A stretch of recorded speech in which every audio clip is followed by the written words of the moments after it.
Bonjour les amis, bonjour à tous, on se retrouve pour la vidéo du dimanche matin.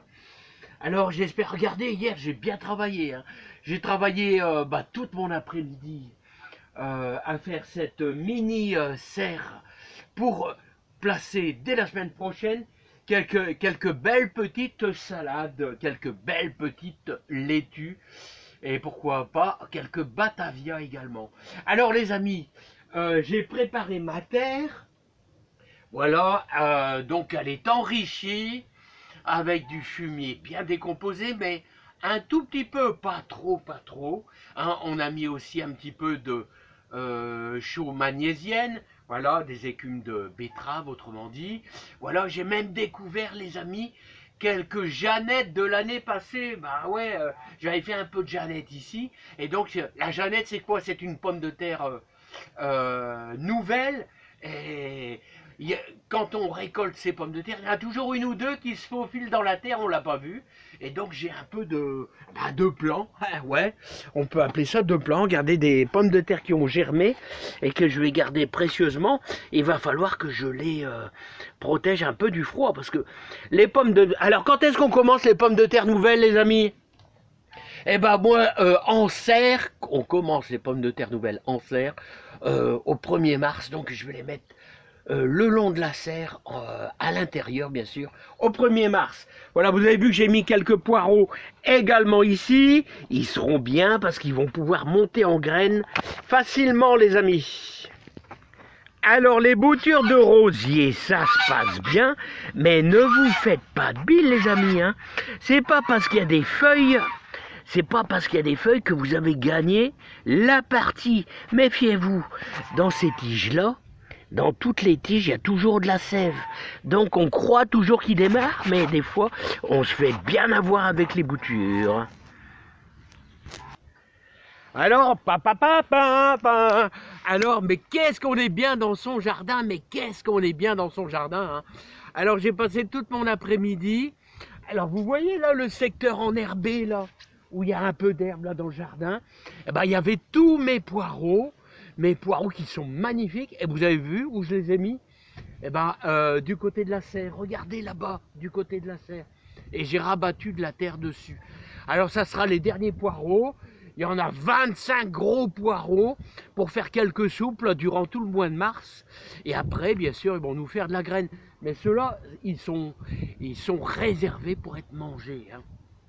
Mais vous devez toujours placer 5 ou 6 poireaux sur le côté, dans un coin où il n'y a pas trop de vent. Voilà, pour faire vos graines de poireaux vous-même, hein.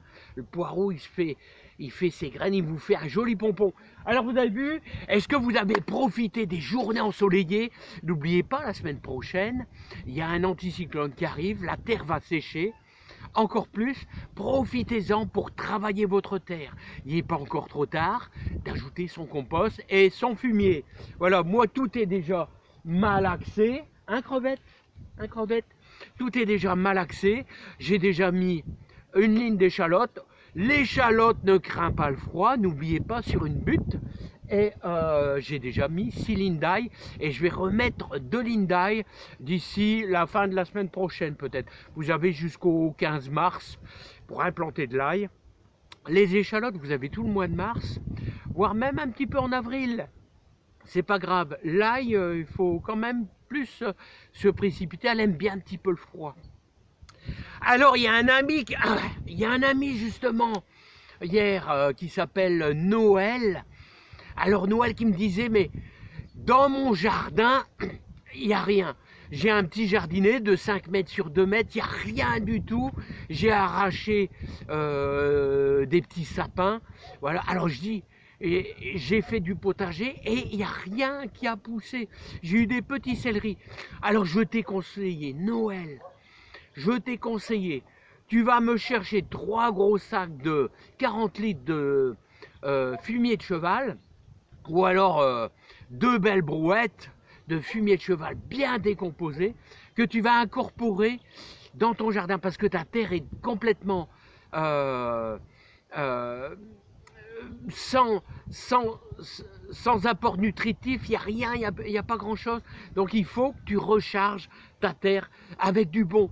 Et rien de tel qu'un compost parfait. Alors c'est quoi le compost parfait?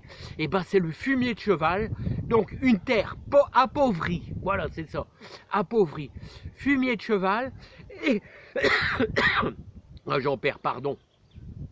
Et et je t'ai même conseillé, tu mets 1 ou 2 kilos de fumier de... Ah mince, de fiente de pigeon, ouais, fiente de pigeon, et tu incorpores le tout, et tu travailles ta terre. Et n'oublie pas, à l'endroit où tu vas mettre ta ligne de céleri, tu garderas un peu de fumier de cheval pour à chaque boule, moitié fumier de cheval, moitié terre de jardin. Là, tu auras de la réussite. Bon allez les amis, c'est pas tout ça, il est dimanche matin, il est 8h30. Moi, je m'en vais faire 40 km et là, je vais prendre mon vélo de course. Et je vous dis, je vous souhaite un bon dimanche, tout simplement. On devrait avoir un petit rayon de soleil. Alors, vous voyez, je suis content, mais vous voyez, c'est du boulot, hein. 2 bandes de 80 mètres sur 6 mètres. C'est du boulot. Allez, je vous dis à bientôt. Bye bye. Portez-vous bien. Et n'oubliez pas, le secret pour réussir le jardin, c'est d'apporter du bon dans votre terre avec des bons fumiers. C'est le top.